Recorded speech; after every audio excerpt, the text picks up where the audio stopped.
바울 사도가 주님과 3년 동안 동행하면서 교육받은 제자가 아니잖아요. 예수님께 3년 동안 합숙훈련 받은 사람을 사도라고 그럽니다. 사도인데 바울은 자기를 사도라는 걸 강력하게 주장을 했어요. 네가 왜 사도냐? 다른 사도들은 그걸 용납을 할 수가 없는 거야. 근데 바울은 강조하는 게, 야, 너희들만 배웠냐? 나는 다메섹 도상에서 부활하신 예수 만나서 그 주님께 직접 내가 명령을 받은, 나도 사도야 하고 강력히 사도권을 주장하는 거예요.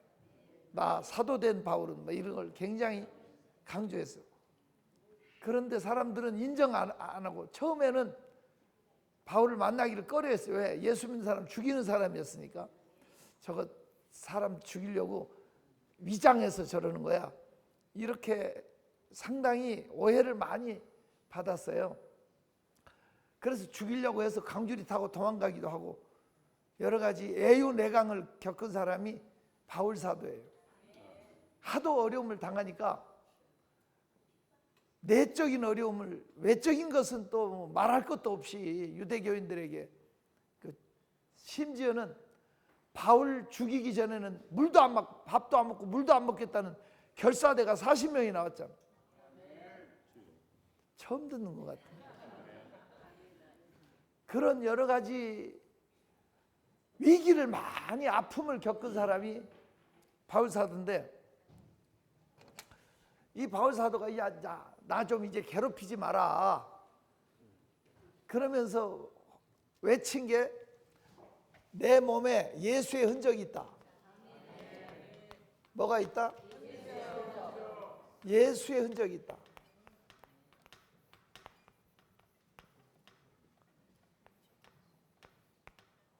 갈라디아서 6장 17절 한번 봐요. 갈라디아, 내 몸에 예수의 흔적이 있다. 굉장히 강력하게, 이제 나 좀 괴롭히지 마라. 난 예수의 사람이다. 예수의 흔적이 내 몸에 있다. 갈라디아 6장 17절을 한번 같이 읽어봐요. 시작.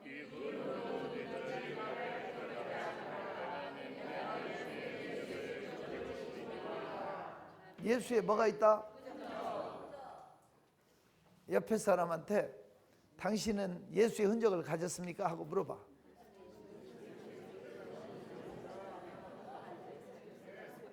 내 몸에 예수의 흔적이 있는 사람만 손 들고 아멘 해봐. 올라가는 게 도레미파솔라신다. 예수의 흔적이 있었으면 좋겠어요. 예수의 흔적. 바울은 내 몸에 예수의 흔적이 있다. 멋있잖아.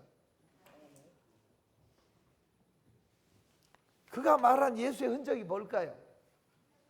저는 첫 번째가 변화의 흔적. 무슨 흔적?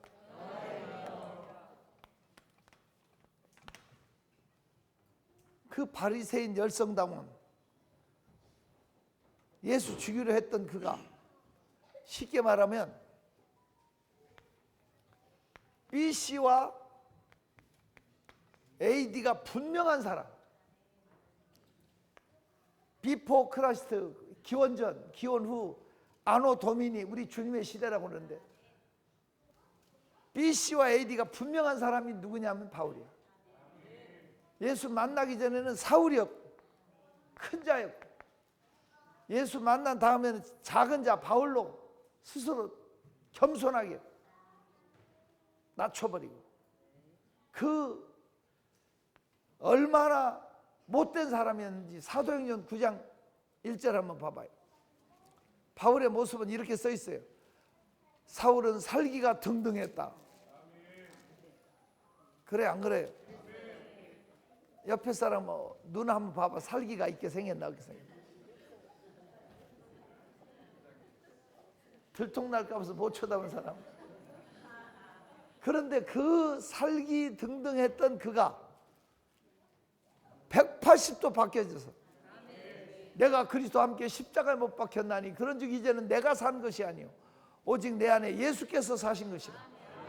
그런즉 내가 이제 육체 가운데 사는 것은 나를 사랑하사 나를 위하여 자기 몸을 버리신 그리스도를 믿는 믿음 가운데 사는 거라.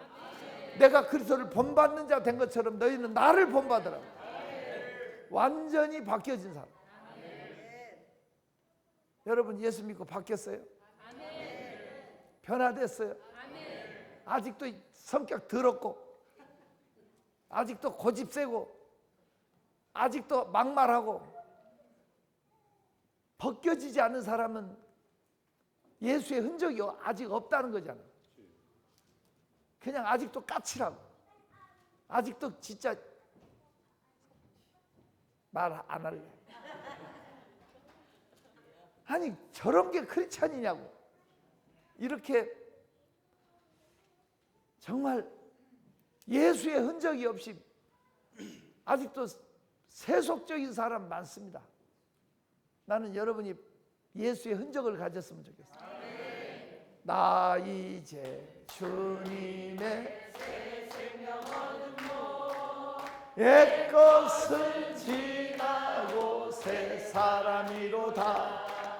그 생명 내 맘에 강같이 흐르고 그 사랑 내게서 해같이 빛난다. 영생을 누리며 주 안에 살리라.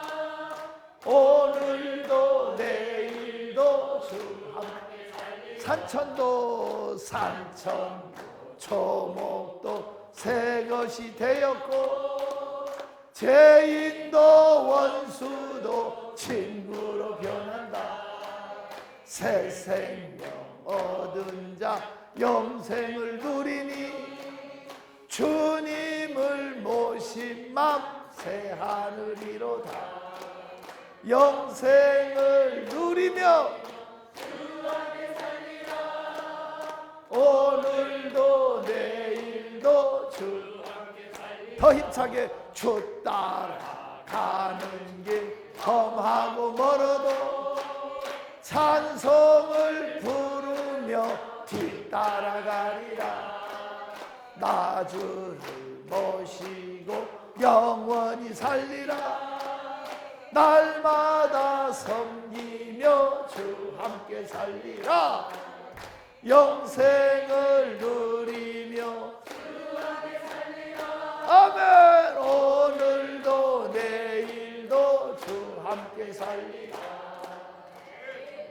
분명하게 예수 믿기 전과 예수 모신 다음이 바뀌어진 사람, 확실히 달라진 사람, 이런 사람이 예수의 흔적을, 변화의 흔적을 가집니다. 두 번째는 고난의 흔적. 무슨 흔적? 고난. 저는요 벌써 내 생각에는 한 35년 전이에요. 딱 제가 체크해 보니까 35년 전에 민족복음화 운동 연수원이 어디 있었냐면 성민교회라고 방배동에 신영균 목사님 교회에 있었어요.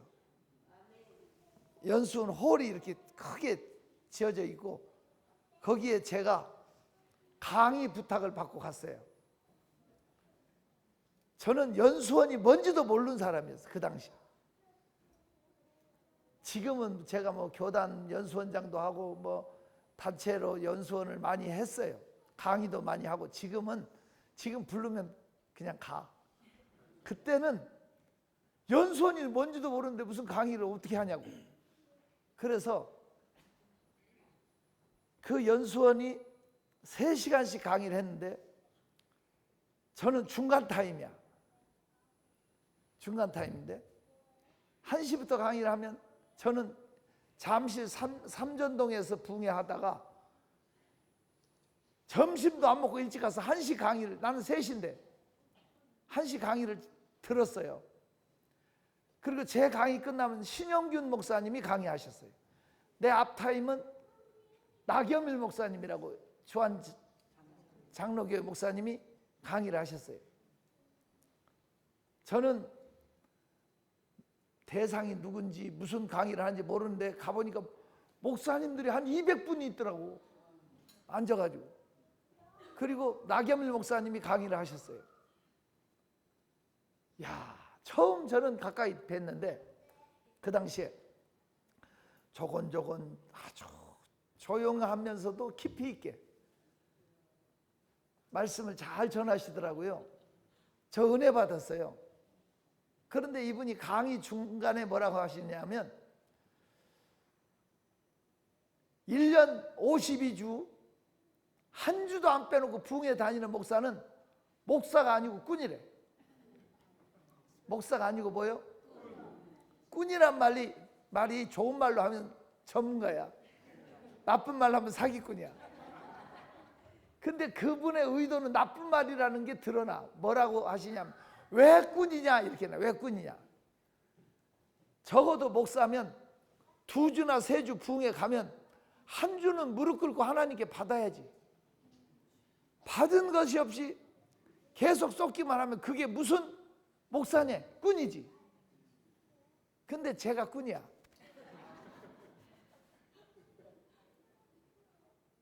제가 속에서 뭐가 좀 일어나는 것 같은 느낌인데, 바로 이어서 이 어른이 뭐라고 하냐. 그런데 어떤 목사는 한 주에 2군데 3군데 쫓아다니는 목사가 있대. 그건 완전히 꾼 위에 꾼이래. 근데 저는 40년 넘게 한 주에 2군데 3군데 쫓아다니면서 한 주도 안 빼놓고 부흥회를 했거든요. 그러니까 내가 꾼 위에 꾼이잖아. 그래서 제가 한마디 하려고 손을 딱 들려고 하는데 그 당시에 장광영 목사님인가 아주 유명한 부흥사가 있었어요. 감리교회. 그 어른이 나한테 오더니, 뒤에 계시다가 오더니 쪽지를 하나 나를 탁 치면서 쪽지를 하나 나한테 주고 가요. 그 쪽지가 뭐였냐면, 목사님은 강의하러 오셨으니까 할 말 있으면 다음 강의 시간 중에 하십시오. 다시 말하면 이 강의 뒤집지 마라 이거야. 존말할 때 가만히 있어라. 그분도 부흥회를 많이 하신 분이라 제 심정을 이해를 한 거야. 그러니까 그 참고 있는 게 쉽지 않더라고요. 나는 꿈에도 소원이 하나님 앞에 참목자 되는 게 소원인데 이건 사기꾼 위에 꾼이네. 정말 나한테는 용납이 안 된 거야. 강의실이 이렇게 있으면 크게 있는데 강당처럼 돼 있는데 극장처럼 돼 있더라고. 근데 그 옆에 공간에 강사 대기실이 있어요. 강사 대기실이 있는데 조그만해요. 책상하고 차 같은 거 갖다 놓고 날더러 거기 다음 시간 강사 앉혀놓는데 이번 시간 강사가 나겸일 목사님 들어오시더라고. 그 둘이 앉아서 차를 마시게 됐어요. 근데 서로 통성명하고 얘기를 하는데 내가 그랬어. 목사님, 제가 꾼입니다. 꾼 위에 꾼입니다. 제가 그랬더니 이 어른이 얼굴이 약간 경직이 되면서 부흥에 오란다고 부른다고 다 가면 어떡하니? 자기는 작년에 240군데서 부흥회 요청을 받았는데 딱 잘라서 24군데만 갔대.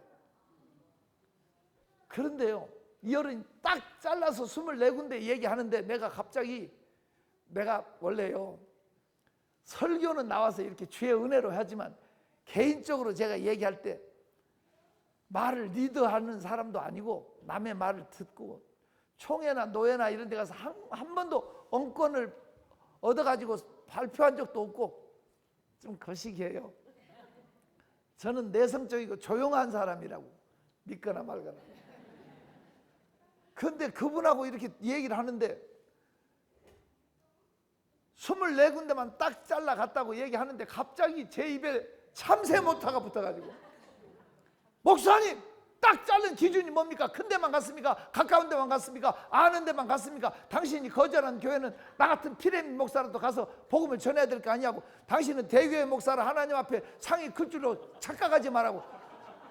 한 영혼이 천하보다 귀한데 산촌이나 농촌이나 어촌에서 30명 놓고 청춘을 불사르는 목사는 당신 눈에 목사로 보이지 않을지 모르지만 하나님 앞에 가면 그 사람 상이 더 클지 어떻게 하냐. 당신 상은 이미 받았는지도 모른다고. 내 입에서 지금 이게 멈추지 않아. 계속 나오는 거예요. 누구는 가고 싶어서 간지 아니냐고. 나도 하나님 앞에 얻어맞고 부흥에 오라고 부르면 가겠다고 서원했기 때문에 거절 없이 가는 거다고 이러면서, 그러면서 내 입에서 지금 멈추지 않고 하는 소리야. 들어보세요. 여러분 때문에 멈춰졌잖아. 자꾸 내 입에서. 운동선수가 운동을 하면 할수록 근육질이 좋아지듯이 목사가 설교하면 할수록 영역이 더 생길지 어떻게 하냐. 그리고 하루 종일 설교하는 것도 아니고 잘 수도 있고 낮에 쉴 수도 있는데 쉴 때 혹시 하나님께 받고 있을지 어떻게 한다고 무조건 꾼이라고 매도할 수 있냐고. 내가 말하고도 내가 잘한 것 같아요. 박수까지 쳐줄 필요는 없고. 근데 그 어른 진짜 내가 존경해요. 정말 존경해요. 이분이 딱 듣더니 자기 가방 007 가방을 딱 열더라고.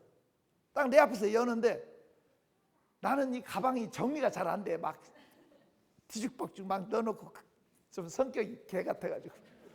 근데 그 어른 가방이 잘 정리가 돼 있어요. 노트, 성경책, 빨간색 볼펜, 파란색 볼펜, 자 이런 거 다 구비되어 있더라고.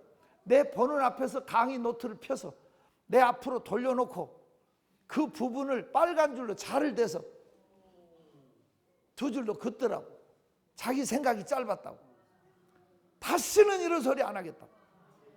그럼 나중에 나하고 친해져가지고 제가 그 교회 가서 부흥회도 하고 또 그 어른이 우리 기도원도 몇 번 오시고 그랬는데 제가 그때만 해도요 교만 충만해가지고 나처럼만 열심히 해봐라, 나처럼만 살아봐라. 내가 그렇게 큰 소리 치고 그렇게 열심히 하는 사람으로 착각을 하고 살았어요. 제가 그러다가 안산에 집회를 갔어요. 우리 노예교회인데 교회를 새로 지어서 입당을 하고 그날 밤부터 부흥회를 하는데 제가 입당 예배를 갔어요. 저거 상관없지만 부흥회를 밤부터 하니까 갔더니 우리 노예 목사님들이 수십 명이 오셨어요. 오셔갖고 같이 입당 예배 드리고는요 망둥이 낚시하러 간대요. 배를 대절해가지고. 그래서 내가 나도 좀 데려가라고 그랬더니 내 친구 목사님이, 목사님은 여기다 부흥회나 해, 우리는 저녁 예배 전에 못 와. 그러면서 가는데 짜증이 나는 거야. 괜히 같은 목사인데 누구는 망둥이 낚시하러 가고 누구는 허구한 날 여관방에 앉았다 부흥회는 해야 돼? 막 괜히 그런 게 있어요. 근데 제가 정말 좋은 습관이 있어요. 좋을 때나 나쁠 때나 성경을 펴는 습관. 이게 저한테는 참 좋은 습관이었어요. 지금은 펴지 않아요. 머릿속으로 넘겨 생각해 보지. 지금은 이제 조금 들어있으니까. 근데 그때는 성경을 펴는 습관이 있어요. 성경을 딱 펴는데 네가 그리스도의 일꾼이냐 정신없는 말을 하거니와 나는 더욱 그러하다. 이게 말씀이 뭘로 들리는지 알아? 네가 그리스도의 일꾼이야 때려쳐버려라. 경상말로 때려쳐. 그 강력한 억양으로 들리는 거예요. 때려쳐라. 웃기지 마라. 네가 그리스도의 일꾼이냐 나는 더욱 그러하다. 그러면서 40에 하나 감암매를 5번 맞고 태장으로 3번 맞고 감옥의 위험, 강도의 위험, 동족의 위험 한번 펴봐. 고린도후서 11장 23절부터 봐봐요. 찾았으면 아멘 해요. 고린도후서 11장 23절 시작.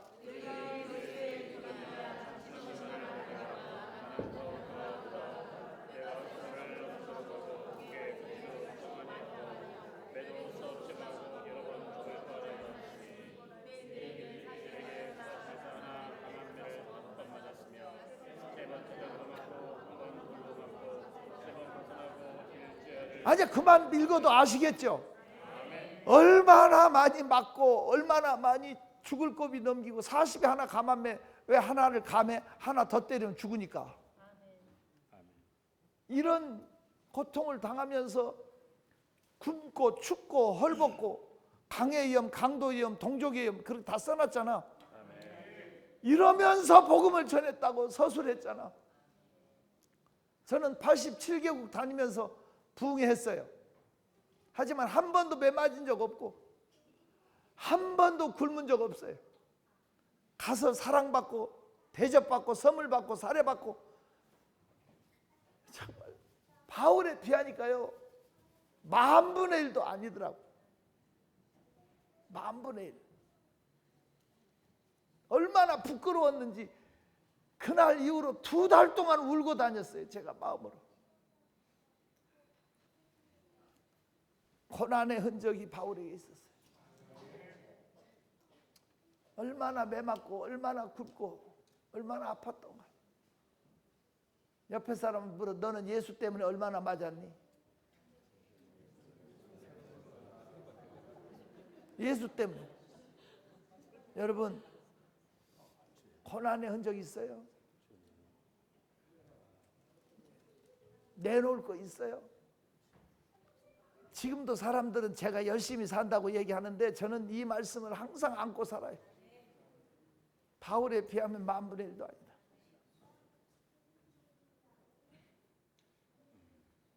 우리 속에 예수의 흔적이 있었으면 좋겠어요. 고난의 흔적. 나의 영원하신 길 생명보다 귀하다. 나의 갈 길 다가도록 나와 동행하소서.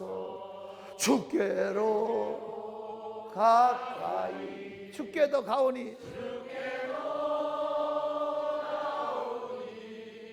나의 갈 길 다가도록 나와 어두운 골짝 지나가며 어두운 골짝 지나가며 험한 바다 건너서 천국문에 이르도록 문에 이르도록 나와 동행하소서. 주께로 가까이 주께도 가오니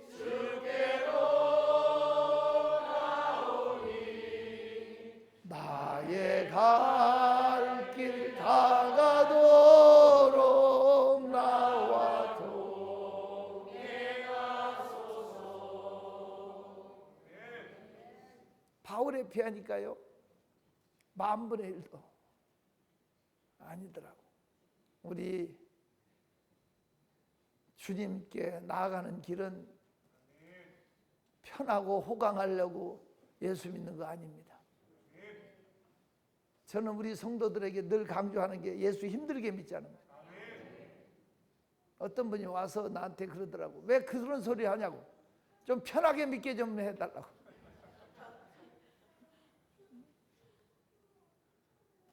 블레셋 사람들이 법궤를 보낼 때 그 재앙이 법궤 때문에 온지 아닌지를 알려고 젖이 부른 암소로 끓게 만들었잖아.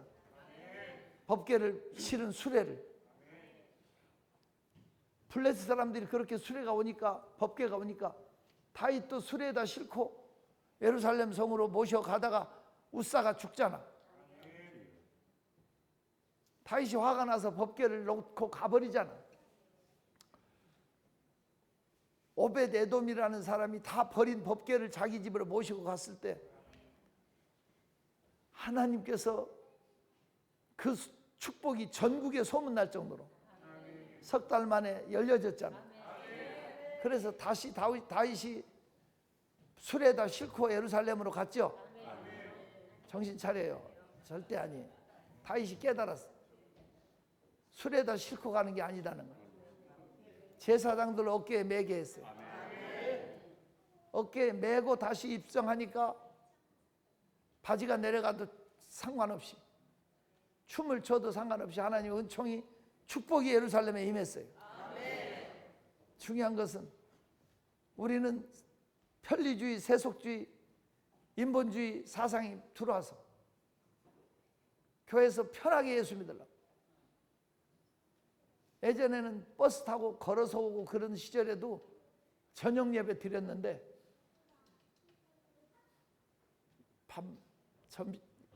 예배 드리고 점심 먹고 차 한잔하고 2시 예배 드리자, 저녁 예배 당겨 드리자, 이런 운동이 일어나가지고 한국교회가 무너지기 시작하는,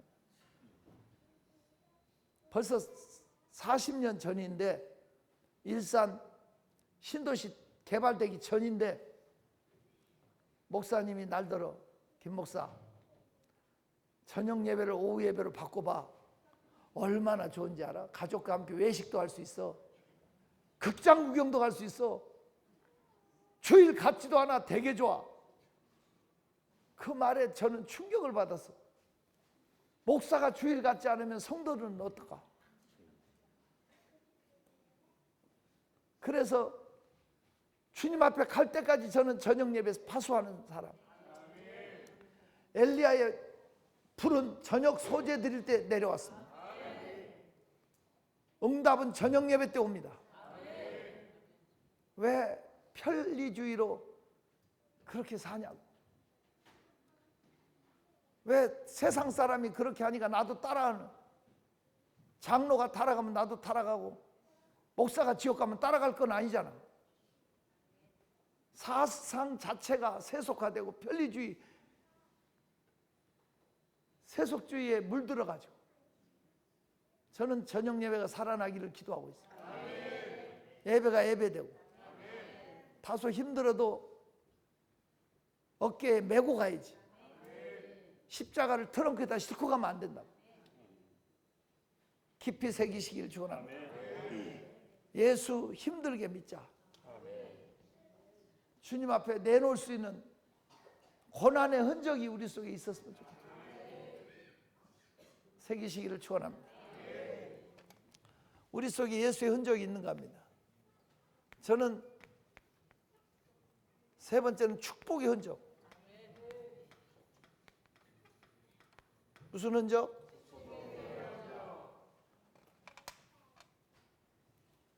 여러분, 지구본을 놓고 이렇게 보면 기독교 국가는 다 선진국 아닌 나라가 없어요. 그래요, 안 그래요?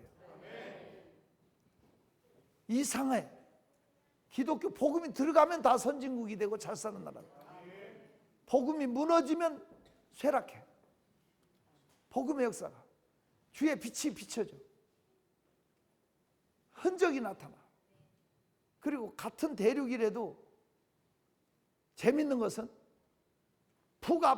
북아메리카 잘 살아, 미국이나 캐나다. 남미 멕시코부터 시작하면 세상에 이렇게 다를 수 있을 정도로 못 살아. 같은 대륙이에요. 또 북유럽 다 잘 살아. 남유럽 못 살아.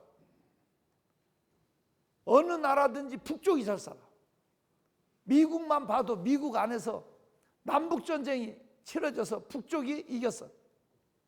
북쪽은 잘 살고 남쪽은 농업이 발달했어. 남쪽은 좀 촌놈 취급받고 그랬어. 전 세계에서 유일하게 북쪽보다 남쪽이 잘 사는 나라가 한국이래. 저 임진강 옆에 금촌, 파주 금촌에 평화교회 붕회를 갔는데 그 목사님이 그러셔. 자기가 40년 동안 아침에 눈을 뜨면 임진강 건너편을 바라봤다. 40년 동안 남쪽은 풍년이 드는데 북쪽은 흉년들더래. 남쪽은 푸르고 북쪽은 누렇더래. 왜? 그 사람들이 게을러서 천만에. 원래는 북쪽이 남쪽보다 몇 배 더 잘 살았어. 알아요? 그런데 그 사람들이 게을러서가 아니야. 천리마 운동이라고, 천삽뜨기 운동이 무슨 얼마나 열심히 동원해서 일했습니까? 그런데 왜 그쪽은 누렇고 남쪽은 하나님이 계시기 때문에.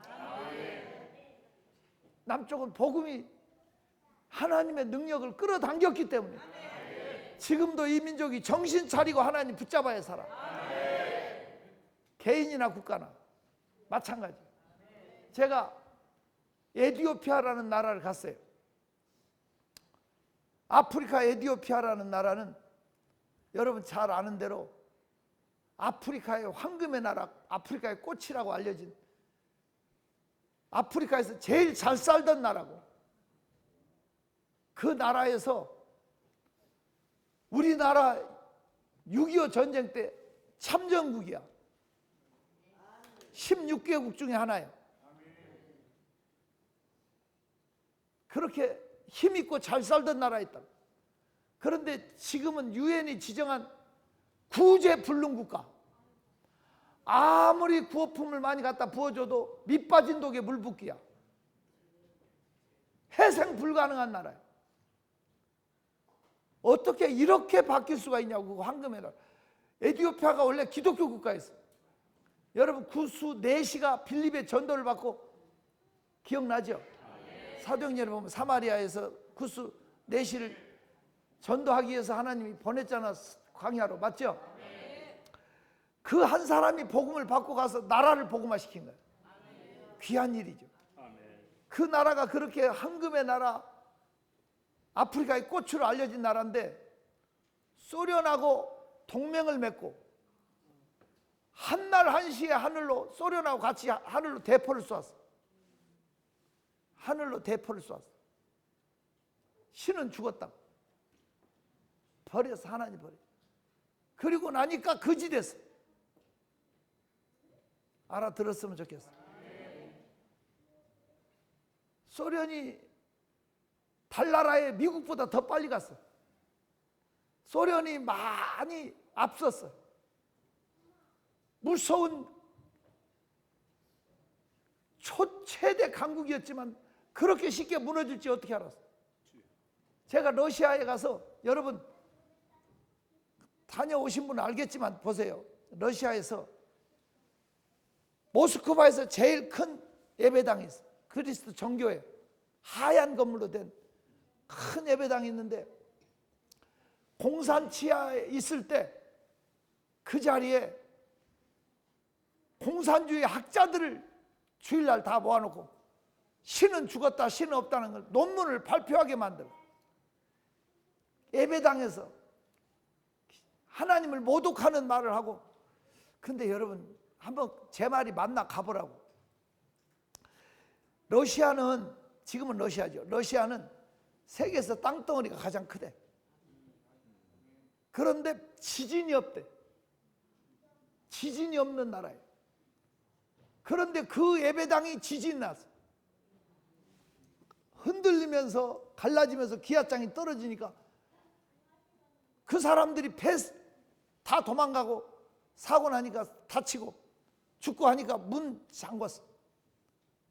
러시아가 소련 정권에서 벗어나서 정권이 바뀌면서 지금은 그걸 다시 복구해가지고 중대한 행사할 때 예배 드린다는 거예요. 그 은혜가 되더라고요. 은혜가 돼. 여러분 지금 지구촌에서 가장 잘 사는 나라가 어디냐 물어보면 단연 스위스가 가장 잘 사는 나라 중에 하나예요. 그렇다 그래요. 스위스라는 나라를 알아요? 스위스는 원래 산악지방에 있는 나라예요. 산으로만 돼. 스위스 용병이라고 군인들을 내보내서 싸워가서 핏값으로 먹고 사는 나라예요. 스위스는 우리나라로 치면은 월남전에 우리 군인들을 보냈잖아요. 월남전에 군인들을 보내가지고 우리가 인정할 건 하자고. 월남전이 한국을 발전시킨 기반이 된 거야.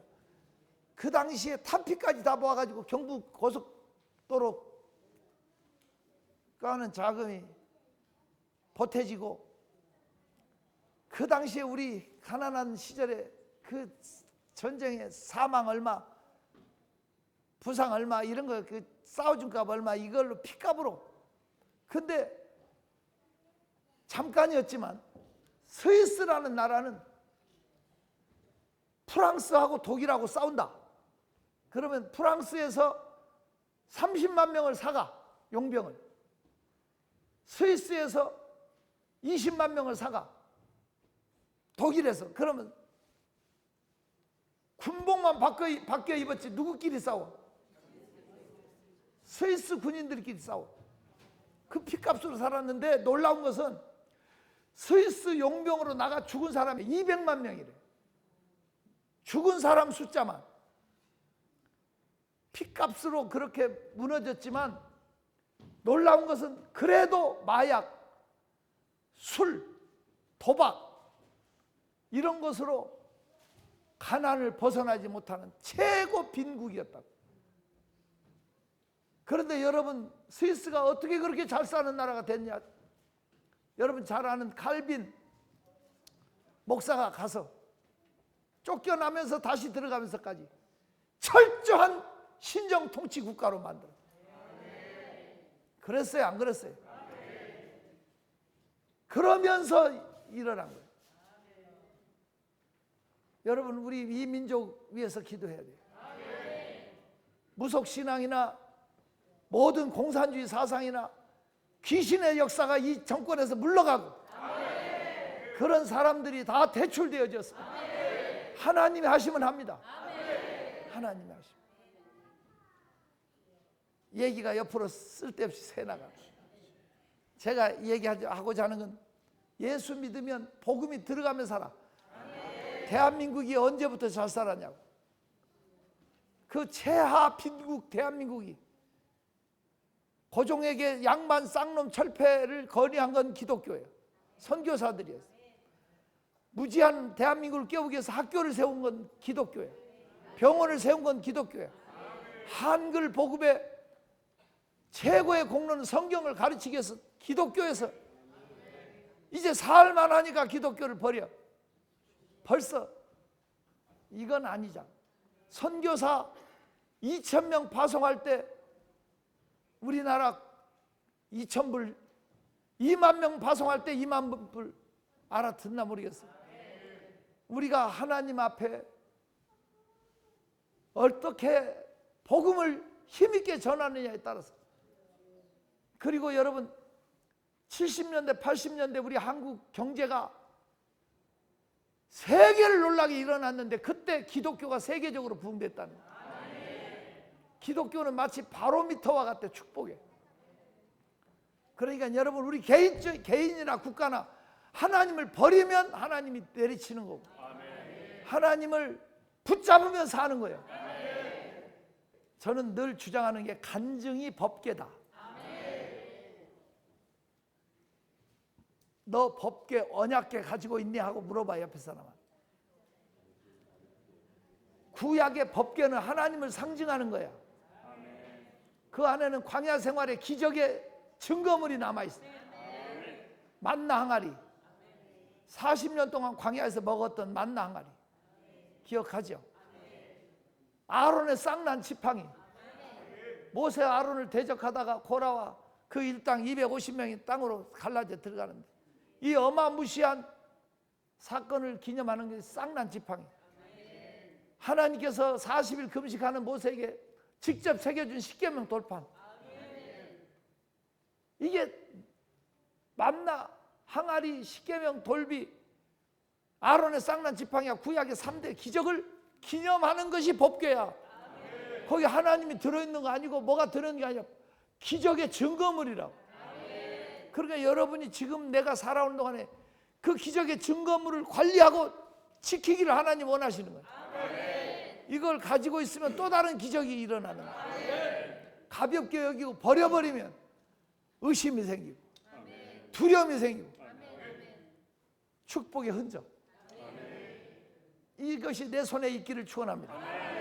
자, 바울 가진 예수의 흔적이 뭔지 이해가 되죠? 예수 만난 흔적이 내 안에 있었으면 좋겠어. 예수의 흔적. 첫째는 무슨 흔적? 두 번째는? 세 번째는? 두 손 들어요. 우리 하나님 앞에 기도하는 하나님, 예수의 흔적을 지니고 살게 하옵소서. 내 안에 예수의 흔적이 있게 하옵소서. 늘 의심하면서 늘 마귀한테 뺏겨버리고 다시 두려워 떨고 있는 내 연약함을 용서하시고 다시 한번 내 손 잡아주시며 오늘 예수의 흔적을 가지고 사는 예수 흔적을 증언할 수 있는, 보여줄 수 있는 내가 되게 하옵소서. 주여 삼창 기도합니다. 주여, 주여, 주여. 감사합니다. 236차도 안전하게 지켜주시고 은혜가 있게 하시고 기적이 있게 하시고 해답 있게 하심을 찬양합니다. 강릉에서 왔습니다. 제주도에서 왔습니다. 울산에서 왔습니다. 전주에서 왔습니다. 전국 각처에서 다양하게 오신 귀한 분들, 그 발걸음이 복되고 아름답게 하옵소서. 예수 이름으로 축복하며 기도합니다. 기도행전을 통해서 하나님의 살아계심을 생생히 체험하는 시간이 되었습니다. 각각의 여정 속에서 우리 한국교회가 기도의 불씨를 지피는 귀한 시간이 되었습니다. 이 귀한 사역에 여러분들 함께 동참하셔서 사회와 기업과 나라를 위해서 기도하고 하나님에서 살아서 역사하시는 기적의 주인공이 되셨으면 좋겠습니다. 사도행전을 통해서 정말 이 기도 여정이 정말 하나님께 영광이 되는 줄 믿습니다. 말씀을 하루에 3번씩 듣고 강행군을 하는데 그 말씀을 통해 기도하는데 바로바로 응답이 떨어지는 것 같습니다. 그래서 많은 사람들이 기적의 동산에서 부르짖을 때 기적과 이적과 표적이 나타나고 정말 신기하고 귀한 일이 나타나며 심요마청한 주님을 찬양할 수 있는 놀라운 역사, 기도 행전인 줄 믿습니다. 많은 사람들이 이 기도 행전을 통해서 나라와 민족을 위해서 기도하고 이웃을 위해서, 교회를 위해서 같이 합심해서 기도할 때 삼겹줄은 쉽게 끊어지지 않을 줄 믿습니다. 이 공동체가 얼마나 하나님이 기뻐하시는지 이렇게 기도 행전을 통해서 여러분들도 꼭 같이 이 추억이 정말 동산 가는 곳마다 역사가 일어날 줄 믿습니다. 남경산 기도원 같은 경우는 특별히 부르짖을 때 바로바로 문제를 정말 무거운 짐을 갖고 와서 기도할 때 가볍게 되는 역사가 일어나고 많은 응답의 간증들을 들을 수 있었습니다. 여러분들도 한번 도전해 보면 큰 축복이 있을 줄 믿습니다. 사도행전을 이어가는 기도행전.